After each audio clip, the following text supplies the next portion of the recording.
On her 35th birthday, Doria fell to the floor, not from pain, but from realization. Her husband struck her in front of everyone. She laughed. They thought she had broken. But they didn't know the main thing. Hello, dear listeners. Before we begin, please support us with a like and write in the comments which country you're watching from. It really helps and motivates us to create even more engaging content. Thank you. The morning over Rublyovky-Uspensky highway flowed slowly, like molasses. Light seeped through heavy French curtains, an exquisite vulgarity in dusty rose shade, Irina Valerievna's personal choice. Doria lay with open eyes, listening to the sound of water in the bathroom. 35 years. A strange number. No longer youth, but not yet the age when everything can be blamed on fatigue. The bathroom door opened. Alexei emerged, towel wrapped around his hips, still toned like an Esquire cover model. Water droplets slid down his tan skin, but his face was blank, like a switched-off phone screen. Fly, he said indifferently, leaned down, and pecked her cheek, quickly, mechanically, like a polite waiter handing over a bill. Doria smiled.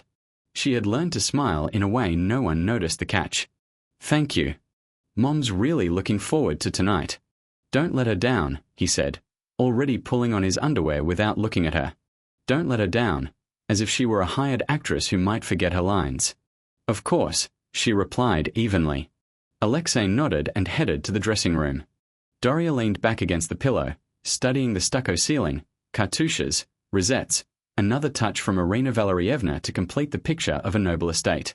This isn't just a story, she thought, addressing an invisible reader, witness, judge. This is an expose. And right now you're about to see how empires break. Her phone buzzed. Her mother-in-law's name lit up like a storm warning. Irina Valerievna, good morning. Doria's voice warmed, turned velvety. Years of courtroom practice had taught her to change tones like gloves. Dosha, sunshine. Happy birthday. Her mother-in-law chirped with morning enthusiasm of a society lioness. Everything's ready for tonight. Taranda Catering, flowers from Vlasta, you'll wear that blue Valentino dress. Lyosha loves you in it so much. Of course, Doria lied. Thank you so much for organizing everything. Oh, darling, anything for you. Lyosha's so happy. Doria glanced at her husband. He was fastening cufflinks, frowning at his sleeves. Once he would have dug into the details, joked about southern adventures, teased her. Now he just played his family role, like an extra in the background. Very, she said. See you tonight, sunshine. The call ended. Alexei turned. What are you up to today? Finishing documents for the Sochi real estate deal. You remember. He nodded absently. Earlier he would have pried, teased. Now, just mechanical. I'm off. See you tonight. A kiss on the forehead. Tom Ford cologne. The sound of closing doors. Doria waited until his footsteps faded, until the lift took him down to the Bentley with the driver. Only then did she get up and go to the dressing room, the only place in the apartment without cameras. She had found them 3 months earlier during spring cleaning. Tiny lenses embedded during the major renovation that Irina Valerievna had so insistently offered to pay for. We want the children to have everything beautiful, she had exclaimed, even though there were no children, and, judging by everything, never would be. Doria left the cameras in place. Now she fed them a beautiful picture. A puppet theater of practiced smiles and calculated gestures. Deep in the wardrobe, behind a panel and empty boxes, was a hiding place. She slid the board aside and retrieved the contents. 3 external hard drives, a spare Lenovo laptop, unremarkable, reliable, a pack of SIM cards, 2 cheap Nokia phones, a folder of printouts, materials collected over 4 years of marriage. She sat on the poof and opened the laptop. On the screen, structured folders. Finances. Correspondence. Recordings. Doria Mikhailovna Egorova, 35, lawyer by education, MGU Law faculty graduate with honors, co-founder of the New Horizons Charity Foundation, wife of a construction holding heir, participant in society rounds and expert panels. In reality, a strategist preparing a case against the entire Egorov family. It all started simply. She helped her husband with documents. He was never good with numbers, and saw oddities. Transfers to offshore accounts, tax optimization schemes, fictitious contracts. At first she thought it was just optimization. Everyone does it. But digging deeper, then Alexei began to change. After every family evening at his mother's, he returned more distant, withdrawn, pliable, as if someone was rewriting his personality. She had experience. Before marriage, she spent 3 years at Pepperleave Group, defending major companies in financial fraud cases. She knew all the signs, how lies look in documents, how pressure sounds in conversations, how big money smells after being laundered through a dozen shell companies. A video from Alexei's cousin became the last straw. On the recording, her husband flinched at the name Mironov. Who is Mironov? Doria started digging. She connected a cheap phone, copied new files to a flash drive. Screenshots of transfers to Cyprus and Dubai, 2.5 billion in the last year alone. An audio recording of Irina with lawyers. Control of behavior. Psychological correction. Full dependency. Guidelines for their judges. Names. Amounts. Schemes. The last file, a photo from yesterday evening. Victoria, Irina Valerievna's younger daughter, sitting in the Beluga restaurant in Moscow City opposite a man about 50, grey temples, expensive suit. Dr. Mironov. Officially, a child psychologist, consultant. In reality, he received $2 million a month from a consulting group registered to a distant Igorov niece. The clock showed 7:15. Time to become the model wife again. She hid the stash, chose a strict dark blue suit from Chiaraboni. Today, an arbitration court hearing in Moscow on the Grand Prescott vs. Mosin Stroy case. Routine contractor dispute, but clients pay well. The hearing would end by noon. She'd have time to return, change, turn into a birthday girl. In front of the mirror, Doria practiced expressions. Warm gratitude for the surprise. Sincere astonishment at the gifts. Tenderness toward her husband. Respectful love for her mother-in-law. The bedroom door opened. Alexei returned, had forgotten his briefcase. "You look sharp today," he said, scanning her. The suit fit perfectly, but his eyes stayed empty.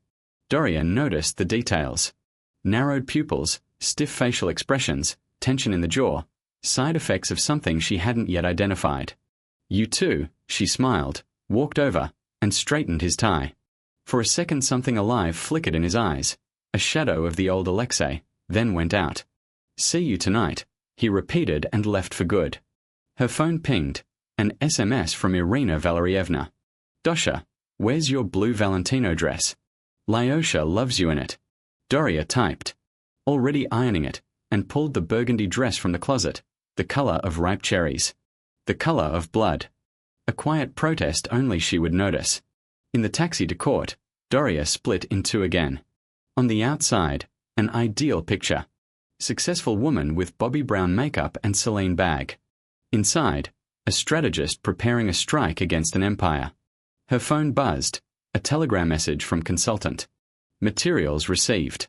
Mechanism launched. She replied. Today the last piece, deleted the chat, turned off the phone, and hid it in a secret pocket. The car stopped at the courthouse. Doria squared her shoulders and put on her professional mask. At the Rubliovka mansion, Irina Valerievna Egorova fussed over final preparations, unaware that the stage was being set for her own public disgrace. The Tsargrad lift carried them upward with quiet, expensive mechanics, silent as a conspiracy. Doria stood between her husband and the mirrored wall, studying her reflection. The burgundy dress from Dior clung to her figure like a second skin, the color of war. She had chosen correctly. Alexei checked his watch for the third time in 2 minutes. Patek Philippe, a gift from his mother on his 30th. He was silent, staring at nothing. The doors parted. Light hit the eyes.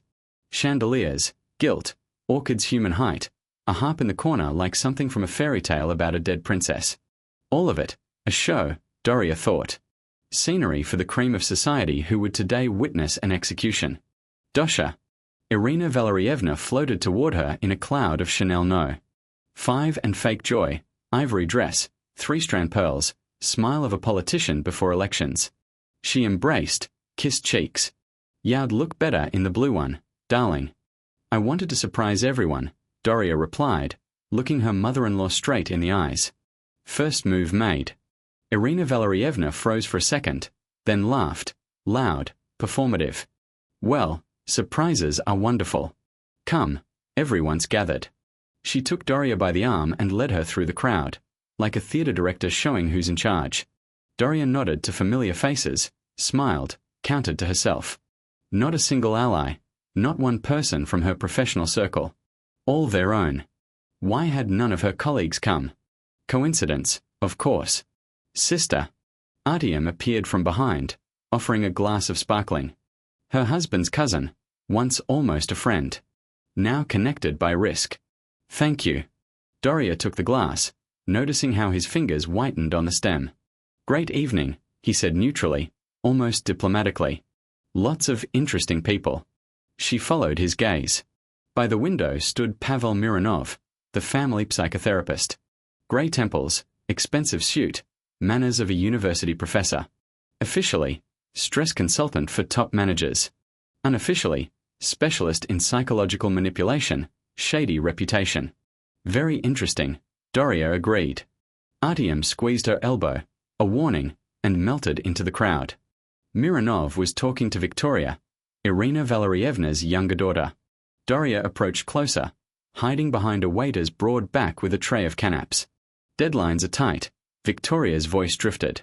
Lyosha's psychological instability is becoming a problem. Control has been strengthened, Mironov replied. By the 15th everything will be ready. The 15th. Doria knew that date, the deadline for re-registering trust funds. Hundreds of millions of dollars tied to Alexei's signature. Main thing is that today everything goes according to plan. Victoria turned her head. Doria barely stepped back. They noticed her. Instant mask change. Doria, birthday girl. Mironov beamed. Allow me to congratulate you. He extended a hand. The palm was damp. The handshake weak. Voice cracked half a tone higher. Thank you, Pavel Sergeyevich. Victoria watched from under her lashes, surgeon's gaze before the first cut. Wonderful evening, she sang. Mom tried so hard. Yes, everything's magnificent. The pause stretched. Mironov coughed, excused himself, went to the bar. Victoria stared at Doria another second, then turned away. Alexei wandered between tables like a sleepwalker, stopped at groups, repeated strangers' pleasantries, laughed out of place. Glassy gaze, smile glued on with tape. Doria watched from afar. Twice he turned, checking who she was talking to. Took out his phone, typed something, not like a husband watching his wife, but like an observer reporting to someone. Doria Mikhailovna, delighted to see you. Judge Pashin, burly man with the face of a kindly Father Christmas, old family friend of the Igorovs. The very one who had issued the right decisions in arbitrations several times. Mutual, Viktor Semyonovich. Wonderful evening. Irina Valerievna knows how to throw parties. Yes, very intimate. Pashin narrowed his eyes, lowered his voice. She asked for an intimate format. Only the closest. Intimate means controllable. A chill ran down Doria's spine. She looked around again. Not one colleague lawyer. Not one independent figure. The trap was almost closed. Ladies and gentlemen, please to the table. The evening's host, a young man with butler manners, invited guests to take seats. Table setting sterile as an operating room. Crystal, silver, low vases of orchids. Doria found her place card. Next to Alexei. Irina Valerievna at the head. Mironov directly opposite. Ideal observation position. Guests seated. Waiters served the first course, oysters laid in a circle on an ice bed. Dead flesh in mother-of-pearl coffins. Irina Valerievna rose. Crystal in her hand caught the chandelier light. Dear friends, today is a special day. Our beloved Dosha turns 35. 35, Doria mentally corrected, but stayed silent. She has become a true treasure to our family. Smart, beautiful, successful, and most importantly, loyal to family values of the Igorovs. Pause. Irina swept the room with her gaze. Loyalty. Discipline. Self-sacrifice. That's what makes us strong. That's what Dosha demonstrates every day. May this year be a turning point for you, darling. The word turning point sounded like a sentence. Guests applauded weakly, as if half asleep. Doria raised her glass, sipped flat champagne, just like the applause. After the second course, Irina Valerievna approached Doria, placed hands on her shoulders, a gesture of maternal affection for the cameras. In reality, vice grip. Fingers dug into muscles, found pain points. After dessert there will be an important announcement, she whispered. You should smile for the cameras. You look wonderful. The perfume choked, heavy, with notes of moss and something angry. Power always smells like that, Doria thought. Alexei began drumming his fingers on the glass. Tick, tick, tick. Doria recognized the tick. It appeared after family sessions with his mother, sessions he never talked about. Programmed thriller. And now, gifts. Irina clapped. Waiters rolled out a table, marble slab on gilded legs, piled with boxes. Guests took out phones. Every smartphone became a barrel aimed at Doria. They formed a semicircle like jurors on a reality show. Alexei took his wife by the arm, led her to the altar of relations. His hand was ice. Movements mechanical. First box, signature turquoise Tiffany. Inside, a platinum bracelet studded with diamonds. Doria raised it to the light. Beautiful handcuffs, she said aloud. Someone laughed nervously. Irina Valerievna smiled wider. Lyosha, put it on your beauty. Alexei obeyed, took the bracelet, snapped it on his wife's wrist. Cold metal closed on skin. Applause. Camera flashes. The film kept rolling. After all the gifts, Cartier watch, emerald earrings, Maldives trip certificate, Irina Valerievna gave a subtle nod toward Mironov. Alexei stood abruptly, as if pulled by invisible strings. I have a gift too, he said loudly, too loudly. The room froze. Doria felt everything inside tighten into a knot. It began. Irina Valerievna approached her son, placed a palm on his shoulder, fingers exactly on the right spot. Practiced gesture. All of it Doria had described in her reports. Physical anchors, methods of control. Our dosha, pride of the family, Irina began, looking at the room. Ideal partner for my son for these 5 years. Again 5, the number pronounced with pressure, like a safe code. She leaned to Alexei, whispered right in his ear, but Doria heard. Remember who you are. Protect your own. Doria discreetly took out her phone, started recording. The last minutes of the performance must be captured. Alexei turned to his wife. Something alien flashed in his eyes. Not his pain, not his anger, learned emotion. You betrayed us, he said in a trembling voice. Murmur ran through the room. You leaked information to Razkid monitoring. Collected compromising material on the family. Spied on us. Guests gasped. One woman clutched her heart, collapsed into a chair. A waiter rushed with water. Irina Valerievna stood with the face of a grieving mother. She had achieved her goal. The accusation was voiced first. Now whatever Doria said would sound like justification. Lyosha, Doria began. The blow came unexpectedly, wide, full force. Her husband's palm crashed into her cheek. Her head snapped sideways. Doria flew toward the serving table, grabbed the edge. Lip split. Taste of metal in her mouth, blood and premonition of the finale. Champagne dripped from the table edge quietly, steadily, like a metronome. 1 drop. 2. 3.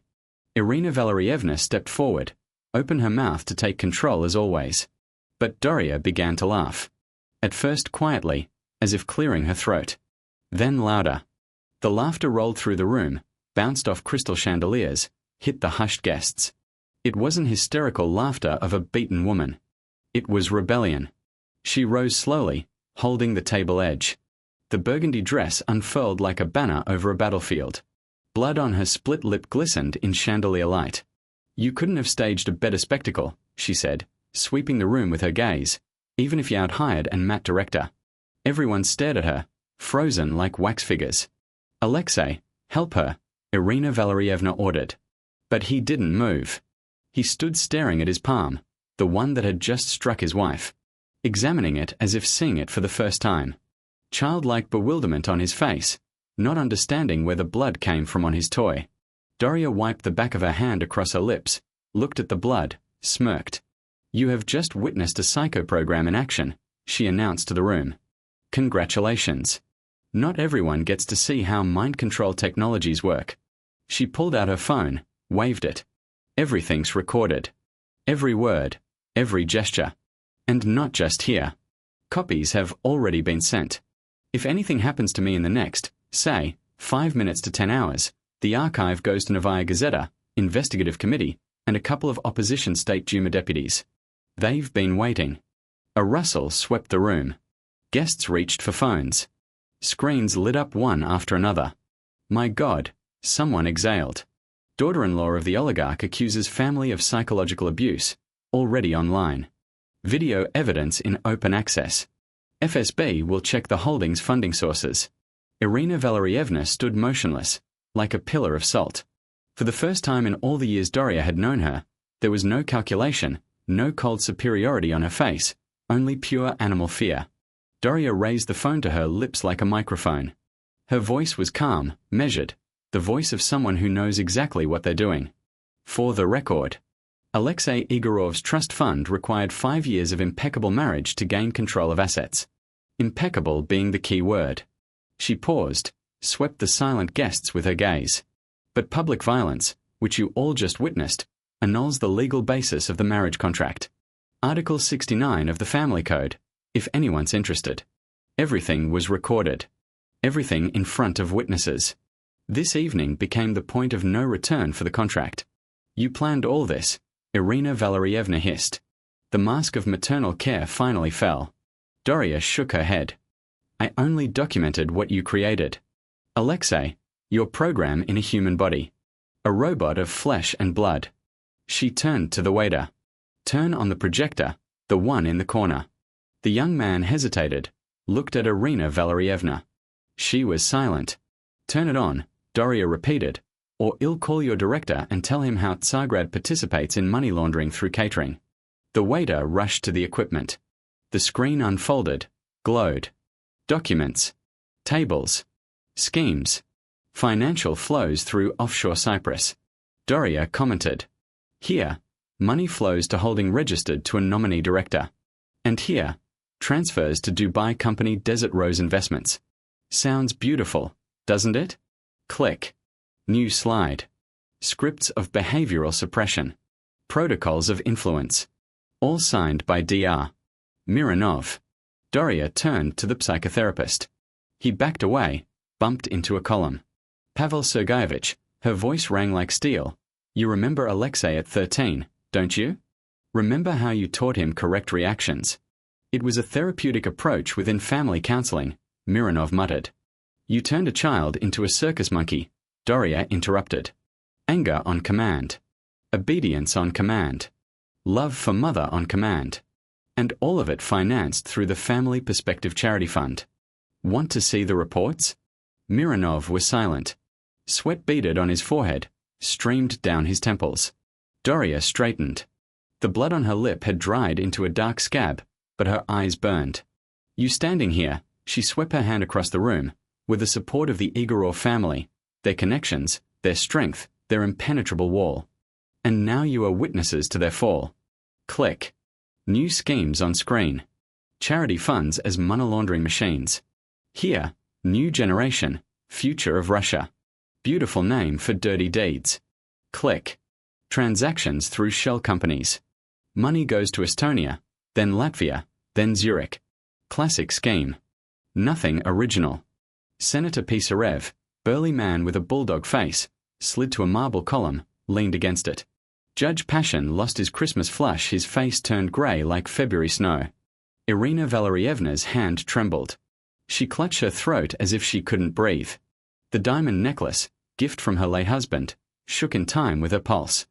Mironov stared into space, face frozen like a mannequin in an expensive suit. Alexei sank into a chair, hid his face in his hands. Shoulders shook. He was either crying or laughing, a broken marionette. Doria turned to the guests. You all saw the transfers. 2 million rubles monthly for behavioral support. Anyone want to explain what exactly that money went for? Silence. Then I'll explain. As a lawyer. As someone who collected evidence for 3 years. She spoke clearly, as in a courtroom. Materials have been handed to the investigative committee, Rosfin Monitoring, editors of Proact and Novaya Gazeta. Full package. Fraud on an especially large scale, tax evasion, abuse of position, and, attention, systematic psychological violence with the aim of establishing control over a capable citizen. Artyom, Alexei's cousin, stepped forward, tried to take control. This is hysteria. She's taking revenge for a failed marriage. Everyone saw, she's drunk. She's paranoid. Doria turned to him, smiled calmly, almost tenderly. Artyom Igorovich, the deal with Western Father, October 14th, 2022, remember? He froze. October 14th, she continued. Transfer at 17:42 Moscow time. Company Stroyinvest. You registered it 2 days before the tender. Doria didn't raise her voice, spoke like a teacher explaining a simple problem. Insider trading. Article 185.6 of the Criminal Code. Up to 7 years. Artyom paled. Opened his mouth. Closed it. Amount, 347 million rubles, Doria added. Call from your IP address at 1658. I have the printout. And by the way, about charity, 87% of the fund's money for children of the capital went to Elena Morozova's account in Zurich. Morozova, your Aunt Irina Valerievna's maiden name. Coincidence? Irina Valerievna changed tactics. Voice became soft, maternal. Doria is clearly tired. We've long worried about her mental health, tried to help, offered rest. Here are the documents, Doria interrupted. Files on the phone. Video recordings from our bedroom, from the very cameras you installed under the guise of security. Analysis of the tea the housekeeper so kindly brewed for me. Fenazepam. If anyone's interested. And blood tests from the last 6 months, with signatures and stamps from the chief toxicologist at Skliff. A whisper ran through the room. Women exchanged glances. Someone nodded. Someone whispered to a neighbor. Doria turned to Mironov. Pavel Sergeyevich, I'm ready to offer you a deal. Immunity in exchange for the truth. Tell everything. Who paid, for what, how long, and most importantly, what exactly you did to Alexei all these years. Silence. Mironov stood like a cornered animal. His gaze darted from Doria to Irina Valerievna and back. You have a choice, Doria continued, addressing everyone. Cooperation with the investigation, or a summons for questioning as a suspect. Decide quickly. People stirred. Took out phones. Someone spoke quietly, covering the receiver. Someone typed messages. The Igorov clan cracked at the seams. Old connections, new deals, WhatsApp calculations. Alexei lifted his head, looked at his wife. Something alive in his eyes, real, for the first time in many months. How long have you known? He asked quietly. 3 years, Doria answered. From the day you started recording my phone calls, without knowing I was already recording yours. He swallowed. I didn't want to hurt you. I know, Doria's voice softened. You weren't the only victim in this story. That's why I stayed, to wait for you, the real one. Enough. Irina Valerievna almost shouted. This is nonsense. Tell them, Alexei. Alexei turned to his mother. Pain twisted his face. I remember the boarding school, he spoke haltingly. I was 13. You said it was for my own good. Remember? Irina Valerievna was silent. Mironov, he made me keep quiet. Said I was sick. That my feelings were wrong. That they needed to be corrected. His voice broke. Alexei trembled all over. And then the pills. The sessions. And I started forgetting who I was. Became the one you wanted me to be. He looked at his mother. Horror of a 13-year-old in the eyes of a 35-year-old man. You did this to me. He didn't finish. Couldn't. In the silence came a mechanical sound. Lift doors parted. 2 men in dark suits entered. Not waiters, not guests. Doria recognized them immediately. Romanov. Tall, military bearing, grey at the temples. 3 years ago he was a simple operative, skeptical about her first testimony. Now, Lieutenant Colonel. The man who believed the schemes and numbers. The second, younger, with attentive investigator's eyes. Both in strict suits. On duty. Romanov approached Irina Valerievna, extended a document. We have a warrant to seize all digital media and financial documents in your possession. Irina's hand shook as she took the paper. The sheet rustled, thin, ordinary A4, but for her it weighed like a tombstone. Her eyes ran over the lines, clung to words, searched for a loophole, a saving formulation. Found none. She turned to Artyom, her nephew. He was already retreating toward the exit. His lawyer, a young man in glasses, closed a leather briefcase. Rats fleeing the ship. You know who I am, Irina's voice cracked. No longer a threat, a plea. Romanov nodded. We know. That's exactly why we're here. The room turned into an anthill. Rustle of silk dresses. Clink of a dropped glass. Muffled voices. Panic dressed in expensive outfits. Waiters froze with trays. What to do? Keep serving. Leave. Someone dropped a napkin. It floated slowly to the parquet. Judge Passion pressed the phone to his ear, muttering. Call the car now. Doesn't matter where. Urgently. The senator's wife, thin blonde and emerald, took her husband by the arm, pulled him toward the exit. Hermie bag clutched to her chest like a shield. Phones exploded with notifications. Igorov Empire under investigation. Family charity fund. Cover for billion-ruble schemes. Psychological manipulation in Moscow elite circles.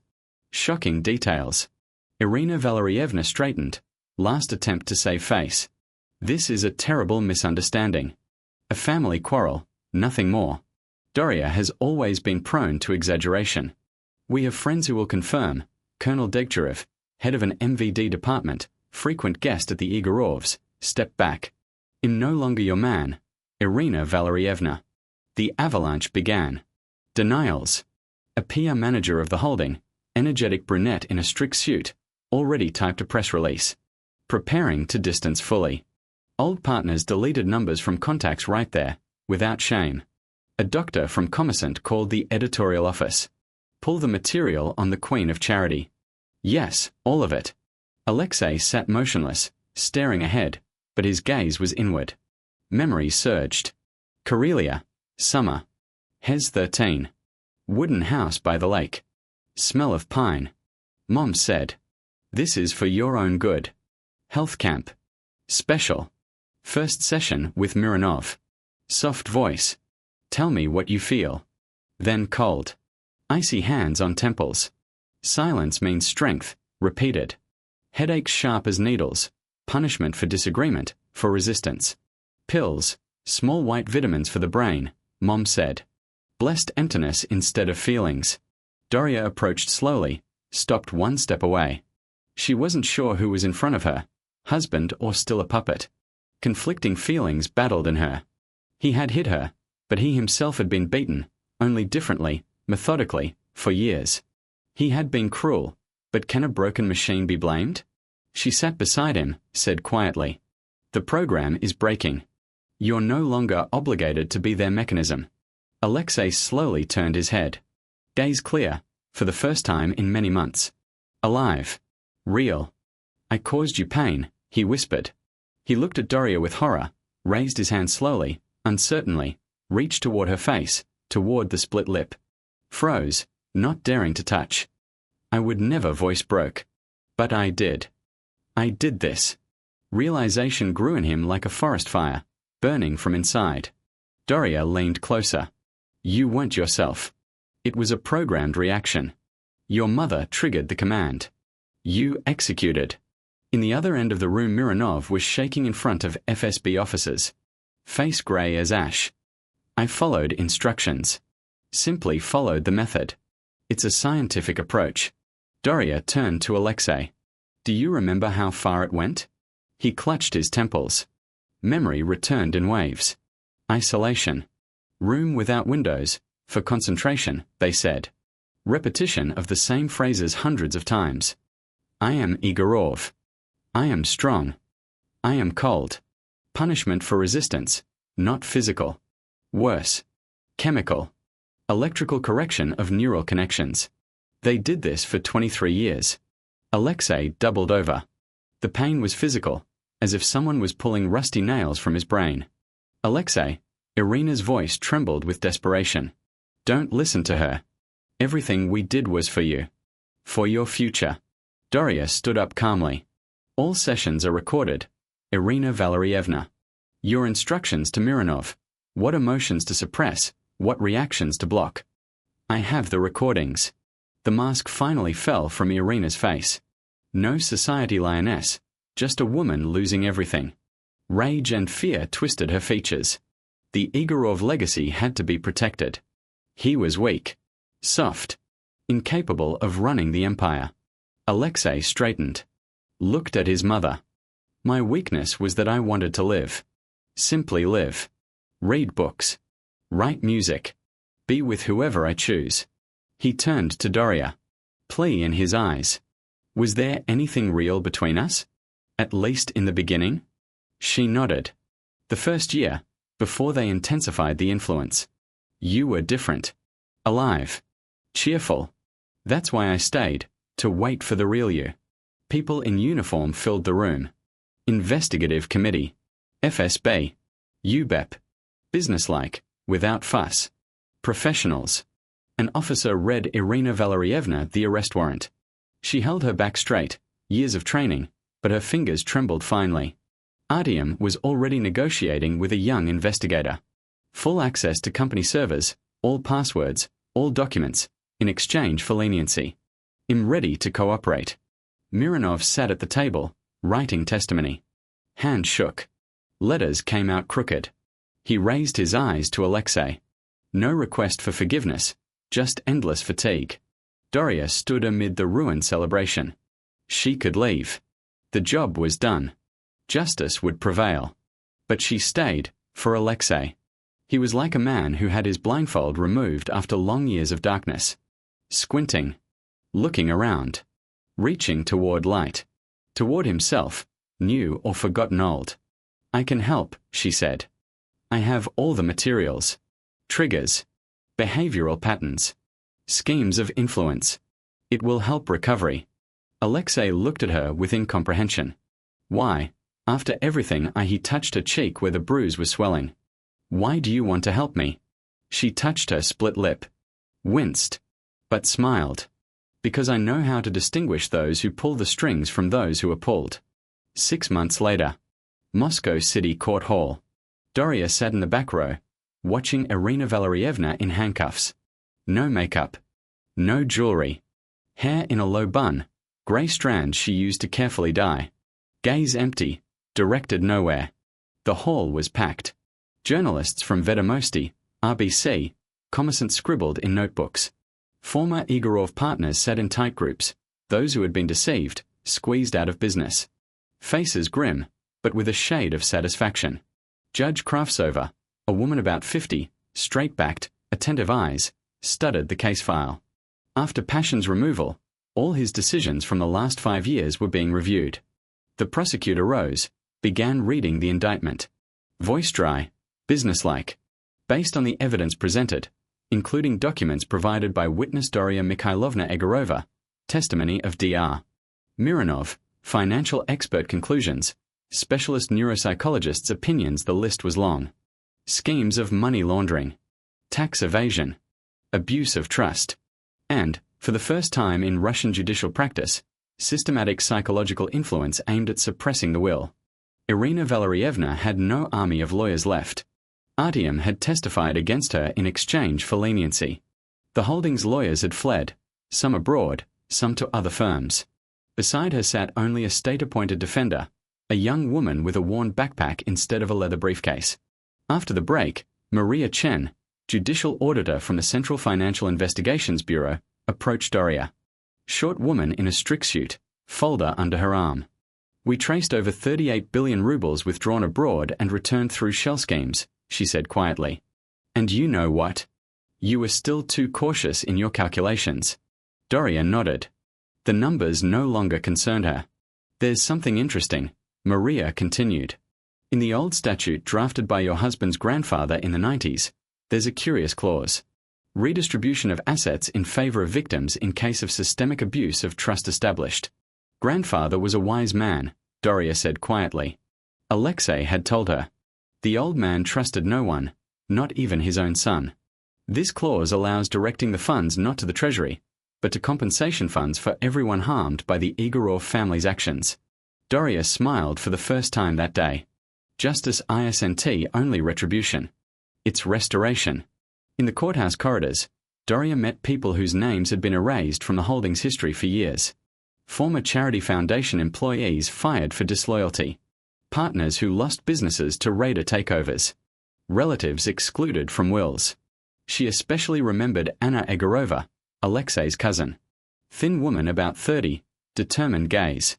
At 19, I refused to participate in family schemes, she told her.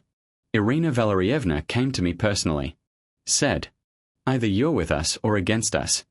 I chose against. And then. They evicted me from the apartment.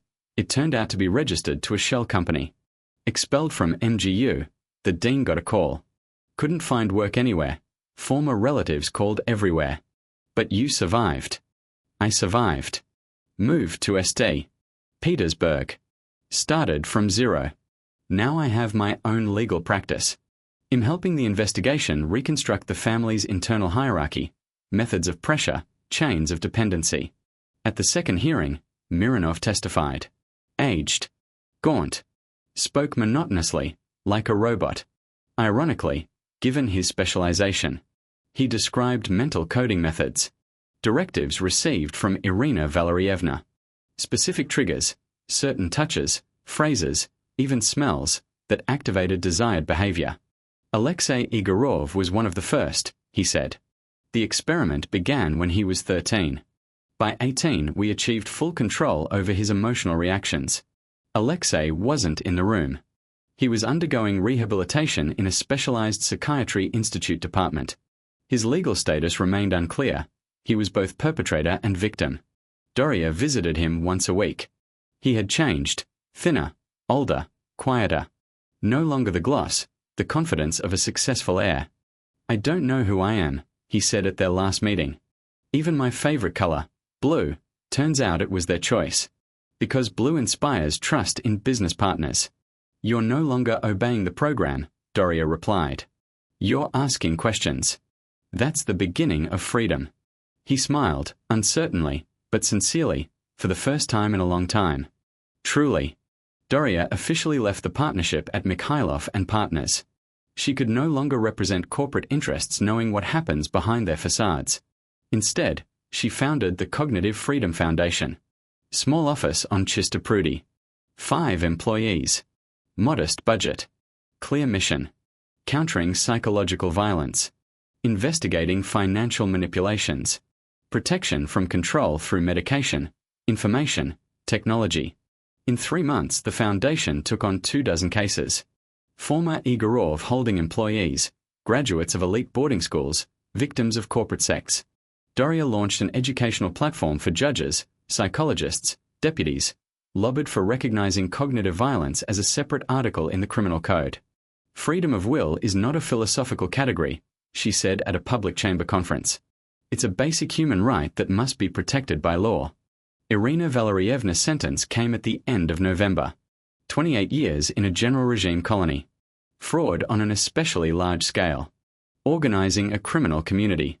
Abuse of guardianship and trust. Doria sat in the back row. No triumph. Her phone buzzed. Message from new clients. A group of parents asking for help against an elite school with innovative upbringing methods. After the hearing, Alexei approached her. In simple jeans and shirt. Short haircut. No former gloss, but clear gaze. The foundation's trustees approved the plan, he said. All victims will receive compensation, including you. I didn't do it for money. I know. That's why I'm transferring my share to your foundation. It's a way to let go of what was imposed on me and support what you're building. They stood at the courthouse steps. No longer husband and wife. That story was closed. Not enemies, too much shared. 2 people who had passed through destruction to find themselves. When I finish rehabilitation, I want to help, Alexei added. My experience has to mean something. Has to help others. Doria nodded. They parted at the Moscow City Court steps. No kisses. No promises. Free. Returning to the foundation office, Doria thought. This wasn't just exposing a criminal scheme. It was reclaiming herself, the right to be herself, not a function in someone else's system. Ahead, new cases. children in closed boarding schools, all those who build power on fear and dependency in business schools and families. But now she had what Irina Valerievna never had: a legacy of freedom, the right to her own truth, a future not imposed, but chosen.